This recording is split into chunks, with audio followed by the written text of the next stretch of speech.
Hi, everyone, and welcome back to Brian's Horror Corner, or welcome if you are new to my channel. Of course, we're going to continue with my 1980s, 1981 specifically series here. And the movie we're going to take a look at today is a movie that I do have on physical media. I have it on DVD as part of my Blue Underground collection, and that movie is Venom from 1981, of course. I like that cover. I showed that to my 8-year-old son. It scared the hell out of him. But yeah, that's a great cover with the snake, the head of the snake right there. But yeah, let's talk about Venom from 1981. Of course, not to be confused with the Venom that came out a few years ago that's part of the Spider Man universe. This is a different one. Okay. So Venom is a 1981 British natural horror thriller film directed by Piers Haggard and written by Robert Carradine. It stars Sterling Hayden, Klaus Kinski, Sarah Miles, Nicole Williamson, Cornelia Sharp, Susan George, Lance Holcomb, and Oliver Reed. The film is based on Alan Scholafield's novel of the same name. International criminal Jacques Muller and his girlfriend Louise Andrews plan to kidnap Philip Hopkins, the grandson of Howard Anderson, a retired hunter and the wealthy owner of a hotel chain. Louise goes undercover as a maid working for Philip's mother Ruth and seduces her chauffeur, Dave Aberconley, convincing him to help in the kidnapping. On the day of the kidnapping, Muller tricks Howard and Ruth into leaving home while Louise and Dave kidnap the boy. Philip leaves briefly to retrieve a pet snake, which is accidentally swapped with a black mamba, meant for toxicologist Dr. Marion Stowe. Howard returns home early, and the black mamba is released and bites Louise in the face repeatedly before fleeing into the ventilation system. Muller and Dave take Howard and Philip hostage while Louise dies from the Black Mamba's venom. Dr. Stowe contacts the police having discovered the mix up, and a police officer is dispatched to the Hopkins residence. The officer is shot and killed by Dave with one of Howard's rifles, and the officer manages to call for backup before he dies. More police officers arrive, led by Commander William Bullock, and after learning about the hostages, Bullock has the street sealed off and tries to negotiate with Mueller, but refuses to give in to Mueller's demands for transportation and $1 million in different currencies. Dr. Stowe arrives with a case of anti venom and informs Bullock of the Black Mamba. Bullock and Dr. Stowe warn both the kidnappers and hostages of the snake, and Mueller lies that Louise is still alive and orders Dr. Stowe to come to the front door with the anti venom to treat her. Dr. Stowe complies and is taken hostage. So that's a very long setup, I know, and a long beginning to the movie that I read there. But that's just kind of the way it's laid out. I wanted to kind of let you know what you were getting into here. As far as the cast goes, we have Klaus Kinski as Jacques Muller. Oliver Reed as Dave Aberconley. Nicole Nicole Williamson as Commander William Bullock. Sarah Miles as Dr. Marion Stowe. Sterling Hayden as Howard Anderson. Cornelia Sharp as Ruth Hopkins. Lance Holcomb as Philip Hopkins. Susan George as Louisa Andrews. And Mike Gwillim as Detective Constable Dan Spencer. So, yeah, that's the setup, the premise, and the cast for the 1981 film Venom. Um, this is an interesting movie. I would say it's as much, if not more, of a crime thriller than it is a horror movie, but it does have horror aspects in it, and most of them, of course, relate to this right here, this guy right here. Um, so let's just go ahead and get into my review of it, starting with the things that I liked about the movie. Frankly, I thought everything they did involving the snake, which isn't the whole movie, but the scenes with the snake and everything involving the snake was quite well done, both from a camera and filming standpoint, where we see things through the snake's point of view. We have that kind of like in Halloween. I don't know if it rips that off, but the Michael Myers point of view, but it shows the killer, in this case, the Black Mamba, the snake's point of view, kind of slithering along the floor and seeing the characters, the people above them. I thought that was very effective. The way they edited it, the way they put it together, was all very effective, and it worked. Um, and I think it really helps with the suspense of this movie. I would say it is more of a suspenseful thriller than it is like a scary horror movie. But that being said, I think the way they film it and what they show with the snake and everything, I think is very effective and therefore an effective thriller. Um, it also worked for me for the suspense in terms of, when the snake gets loose in the house, you don't know where it is or where it could pop out or what character could find it. So there's always that going on in the back of your mind. So that was set up very well, I think, where it could pop out unexpectedly at any time. All of that's quite good and effective for this movie.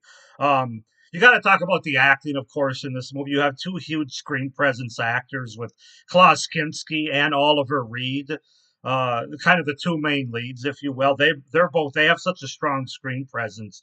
They really ground this movie quite a bit. Also, Sterling Hayden and Susan George, even though she's only like in the first third of the movie, I thought they were very good. Overall, the acting is good in this movie. To where you look at this premise with this snake getting the snake getting swapped, and ends up going to the wrong place. Well, this crime situation, this hostage situation is going on, you might say, "Oh, that's a bit of a stretch. That's kind of silly." Um, but the acting really grounds this movie and makes it a lot more believable and easier to get behind, so that it's not some silly, unbelievable movie. The acting goes a long way to that, to making it believable and making it work a lot better, especially Klaus Kinski and Oliver Reed. I also give props to the movie for using real reptiles and snakes and not trying to fake it with rubber ones or animatronic ones. There was, of course, no CGI back then, but they could have taken the cheap way out, and they didn't do that. Instead, they actually used real reptiles from the London Zoo. I think it was.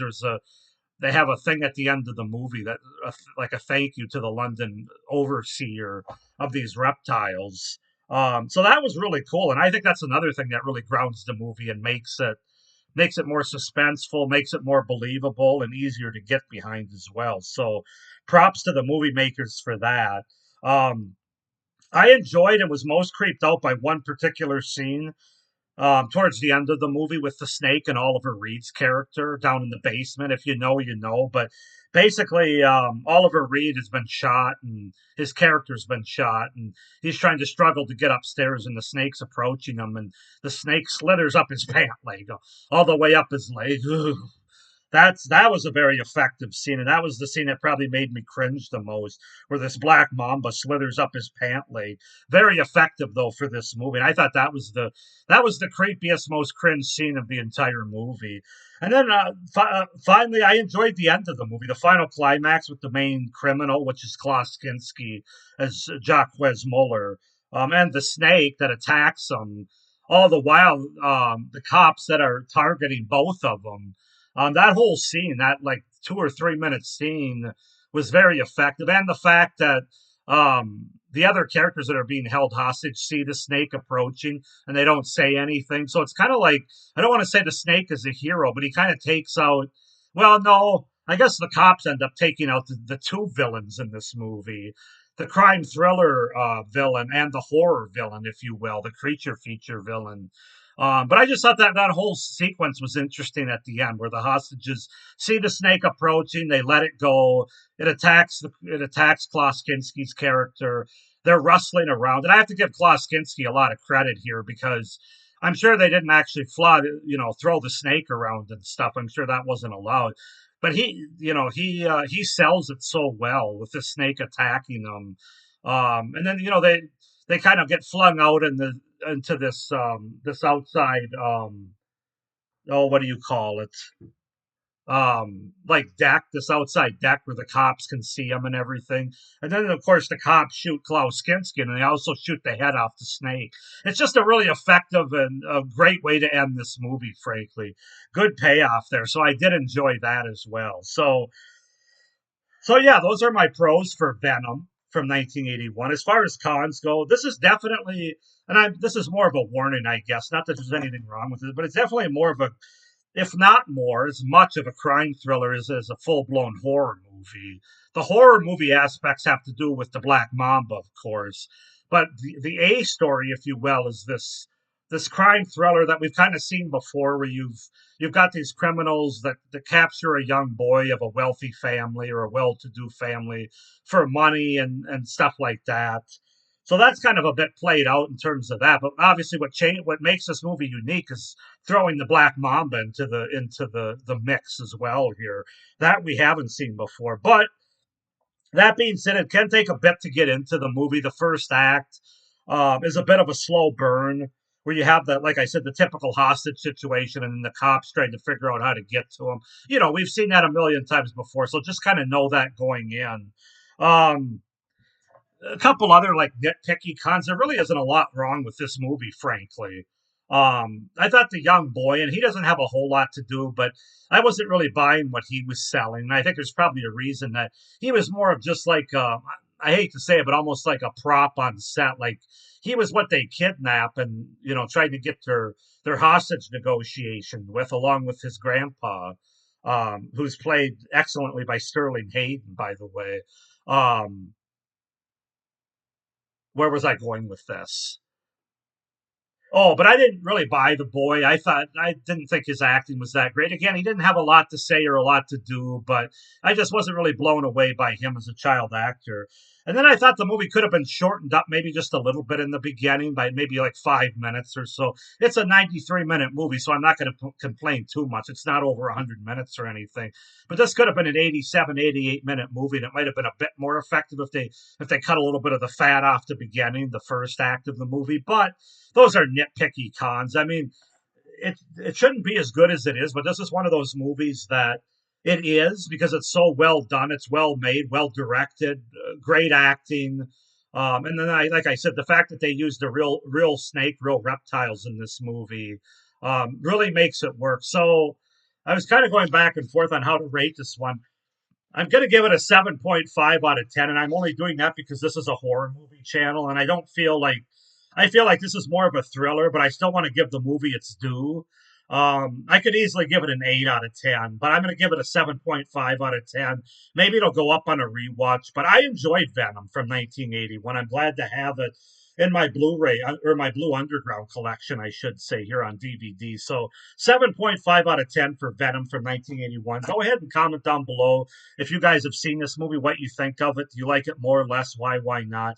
Please like this video and hit the little notification bell as well so you don't miss any of my upcoming reviews for this series. And also make sure to subscribe to my channel so you don't miss any of my great horror content. So with that being said, I hope you're enjoying this series. We're only about halfway through the first month out of 3.5, so we've got a lot of horror movies from 1981 to look at here. But with that being said, hope everybody's doing well. But as always, stay scared. Bye.